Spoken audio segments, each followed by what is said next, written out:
किसान भाइयों नमस्कार। हम खड़े हैं धान के एक खेत में जिसमें सीधी बिजाई की गई है धान की।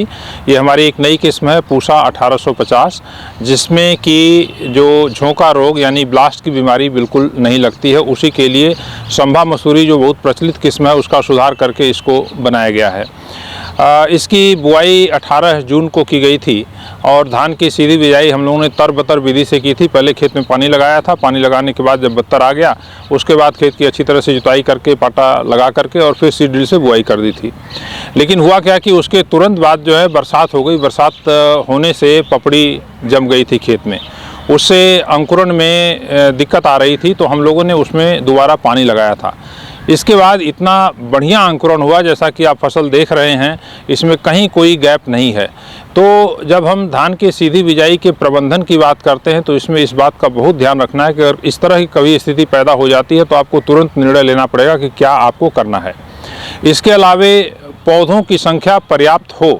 जैसे हम रोपाई जब करते हैं तो प्रति स्क्वायर मीटर करीब हम 33 पौधे बरकरार रखते हैं, तो उसी तरह से पौधों की संख्या अगर सीधी बिजाई में हमको बरकरार रखनी है तो कई बार जैसे मान लीजिए अंकुरण ठीक नहीं होता है तो उसमें जब बुआई के बाद फसल करीब 25-30 दिन की हो जाती है, उसमें फुटाव हो जाता है, तो उस समय खेत में पानी लगा करके और ऐसी जगहों पे जहाँ पे कल्ले फूटे हुए उन पौधों को उखाड़ करके उनको फाड़ करके और दोबारा उनकी रोपाई कर दीजिए। तो इससे जो खेत में गैप है वो पूरा भर जाएगा और आपकी पैदावार बहुत अच्छी आएगी। अब इसमें इस खेत को देख करके कोई भी आदमी ये नहीं कह सकता है कि ये धान की सीधी बिजाई की गई है या इसमें धान की रोपाई की गई है। इतना बढ़िया इसमें पौधों की संख्या पूरे क्षेत्र में मेंटेन है।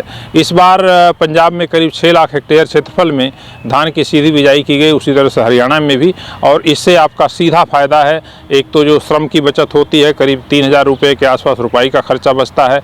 पानी की बचत 35% के आसपास होती है और इससे जो है हमारा वातावरण के ऊपर भी इसका सकारात्मक प्रभाव पड़ता है।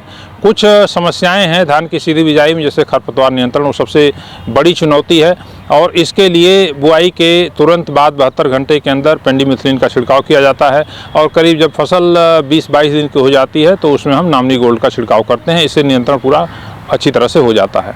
अब जब फसल आपकी 35-40 दिन की हो गई है तो इसमें जो समस्याएं हैं उसमें मुख्य रूप से आपका पत्ती लपेट और तना छेदक, ये 2 कीट आते हैं, इनका नियंत्रण आपको करना है।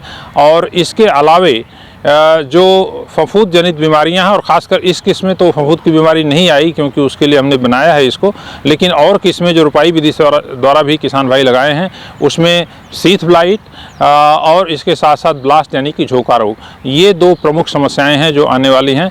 ये देखिए, ये लक्षण जो है ये पत्ती का झुलसा रोग का है, जिसमें कि आप देख रहे हैं कि जो बीच का सिरा है पत्ती का वो वहाँ से सूखना शुरू होता है, किनारे सूख जाते हैं और इस प्रकार से ये नीचे की तरफ बढ़ता है। तो ये पत्ती के झुलसा रोग का जो है मुख्य लक्षण है। इस बीमारी के नियंत्रण के लिए स्ट्रेप्टोसाइक्लिन नामक दवा 6 ग्राम प्रति एकड़ के हिसाब से करीब 200 लीटर पानी में डाल करके इसका छिड़काव करें तो इसका नियंत्रण हो जाएगा। और इसके प्रबंधन के लिए दूसरी जो सबसे ज़रूरी बात आपको करनी है वो ये है कि खेत में पानी थोड़ी देर के लिए आप निकाल दें, खेत को सूखा रखें और नत्रजन खादों का प्रयोग जो है उसको थोड़ा सा सीमित कर दें। अगर नत्रजन का प्रयोग ज़्यादा मात्रा में किया जाता है तो पत्ती का झुलसा रोग बहुत ज़्यादा आता है। किसान भाइयों, जैसा कि मैंने आपको बताया कि पत्ती लपेट और तना छेदक कीट का भी प्रकोप अब हो सकता है। इसके नियंत्रण के लिए आपको जो है कई दवाएं हैं, जिसमें कि टेक्निकल अगर हम बात करें तो क्लोरेंटी यानी प्रोल, और ये कई नामों से आती है, फर्टेरा, कास्को, पदान, किल्डान, इस तरह की और दवाएं इसमें आती हैं जिनका छिड़काव आप कर सकते हैं करीब 4 किलोग्राम दवा प्रति एकड़ के हिसाब से। इसके अलावे आपका जो है फ्लूवेंडामाइड एक दवा आती है जो फेम के नाम से बाज़ार में मिलती है, इसका प्रयोग कर सकते हैं करीब 30 मिलीलीटर दवा 200 लीटर पानी में घोल करके इसका छिड़काव करें तो इससे भी नियंत्रण होता है। अगर हम बात करें झोंका रोग की यानी ब्लास्ट की बीमारी की और इसके साथ साथ सीथ ब्लाइट की, तो उसके नियंत्रण के लिए आपको एजाक्सिस्ट्रोबिन और डाइफेनाकोनाजोल, ये दवा जो है एमिस्टार टॉप और गोडीवा सुपर के नाम से आती है। इसकी करीब 200 मिलीलीटर दवा 200 लीटर पानी में घोल करके छिड़काव करें तो इसका अच्छी तरह से नियंत्रण हो जाएगा। और साथ ही साथ जो एजाक्सिस्ट्रोबिन है उसको टेबीकोनाजोल के साथ मिला करके फॉलिक्लोर एक दवा आती है जो कि 300 मिलीलीटर दवा अगर 200 लीटर पानी मिलाकर के इसका छिड़काव करें तो इन दोनों बीमारियों का, जिसमें शीथ ब्लाइट और ब्लास्ट, इनका प्रभावशाली नियंत्रण